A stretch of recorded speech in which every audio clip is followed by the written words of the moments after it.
Tu savais que la France avait guillotiné des révolutionnaires en Algérie?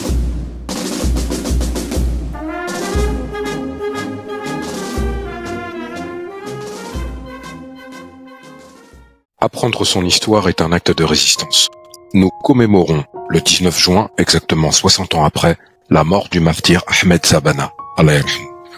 Revenons à son histoire et celle du pays, des droits de l'homme et du citoyen.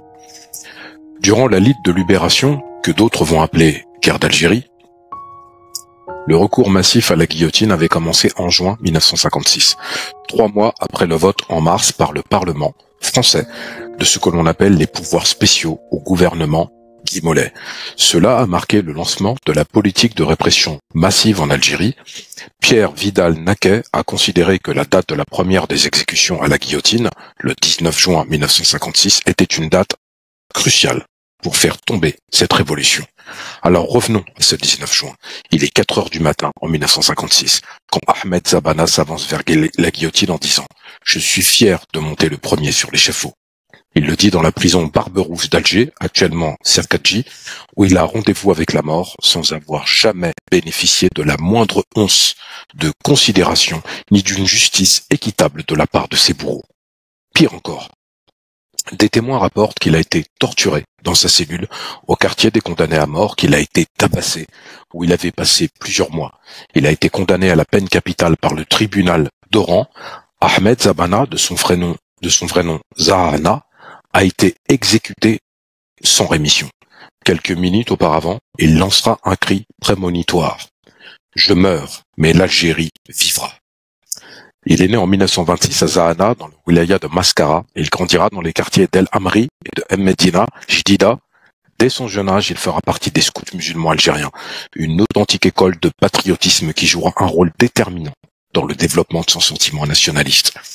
Avec ses qualités naturelles de meneur d'hommes, son courage, sa bonté et sa volonté, il va intégrer l'organisation spéciale, l'OS, avec pour mission de former d'autres militants comme lui et de constituer des cellules clandestines dans les villages de la zone d'El Gahada. Zabana va être désigné par l'Arbi Ben Mehdi, après la dissolution du CRUA, en qualité de responsable de la zone de Saint-Lucien, ou Zahana si vous préférez, et de la banlieue d'Oran, actuellement la Daïra de Zahana. Il fut chargé de préparer la lutte armée et le 4 novembre 1954, il va lancer une attaque contre la maison des gardes forestiers avec pour objectif de récupérer des armes. Un gardien va être tué lors de cette attaque et c'est une véritable chasse à l'homme qui va être accomplie par les autorités françaises. Ils vont rechercher bien entendu les auteurs de cette opération et le 8 novembre 1954, à l'issue d'une résistance héroïque, le shahid va être arrêté à Gare Boudjelida, où il s'est réfugié avec une dizaine de moudjahidines. Il est aussitôt transféré et emprisonné à Oran, torturé et battu. Le tribunal va le condamner à la peine capitale le 21 avril 1955.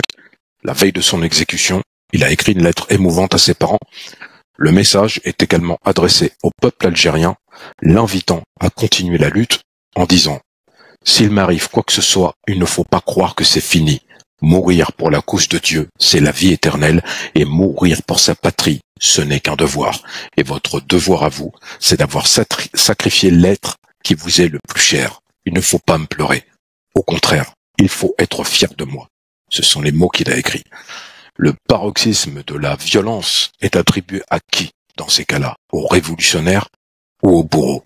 Le 19 juin, Abdelkader Ferraj, militant de la cause nationale, est guillotiné dans cette même prison de Serkadji, quelques minutes après l'exécution d'Ahmed Zabana. Lui aussi, il est né dans une famille très pauvre, le 2 avril 1921, à Oued Aïssa, commune de Kadiria, dans la wilaya de Bouiria. Abdelkader Ferraj a rejoint les rangs de l'armée de libération nationale, parce qu'il avait aussi la même conviction. Il est arrêté le 26 mars 1956. Il sera, à l'issue d'un procès expéditif, condamné à mort le 3 mai de la même année pour avoir pris les armes de la caserne afin de les acheminer vers le Maquis par le biais de son beau-frère et pour avoir commis, selon les Français, des attentats, dont celui du 25 février 1956 contre un convoi de parachutistes. Il va subir, malheureusement, le même sort que Zabana. Il faut évoquer la mémoire de ces combattants parce que c'est rester fidèle à un devoir de savoir, de mémoire et de souvenance. D'autant plus que le parcours d'Abdelkader Ferraj demeure assez peu connu en général, surtout des jeunes générations. C'est l'occasion de rappeler que ces militants ont été victimes de l'oubli par une méconnaissance de l'histoire. Ainsi, rendre hommage, c'est important parce que je vais vous citer la dernière lettre écrite par Ahmed Zabana à ses parents. C'est bouleversant, je la connais par cœur, et sachez que lorsqu'il était à la prison de Barberousse, Zabana s'est avancé vers la guillotine. Il a donné cette lettre à son avocat, c'était sa dernière volonté, ça a donc été respecté, et il a écrit: Très chers parents, chère mère, je vous écris cette lettre, je ne sais pas si c'est la dernière. Dieu seul le sait. Toutefois, s'il m'arrive quoi que ce soit, il ne faut pas croire que c'est la fin. Parce que mourir pour la cause de Dieu, c'est croire à la vie éternelle. Et mourir pour sa patrie, ce n'est qu'un devoir. Et votre devoir à vous, c'est celui d'avoir sacrifié l'être qui vous est le plus cher. Il ne faut pas pleurer. Au contraire, il faut être fier de moi. Enfin, recevez peut-être le dernier bonjour du fils et frère qui vous a toujours chéri. Le bonjour à toi, chère mère, à papa, à mon frère Lawari, à toi, cher frère Abdelkader, ainsi qu'à tous ceux qui partageront cette peine. Dieu est grand et juste. Votre fils et frère qui vous embrasse bien fort. Avant d'être guillotiné, Ahmed Zabana a accompli la prière du Faraj en compagnie de l'imam, et quand on l'a sorti de sa cellule, il a crié et hurlé de toutes ses forces: Tahaya el Jazair, parce que aujourd'hui cette revendication, elle dérange beaucoup. Mais sachez qu'elle demeurera éternellement tant qu'un Algérien sera encore en vie, et on le dira encore et encore, parce que c'est la lutte et c'est la révolution. Tahaya Jazair, Allah yarhamou à tous les chouhada, à tous ceux qui sont tombés, que puissent vivre la liberté et l'indépendance.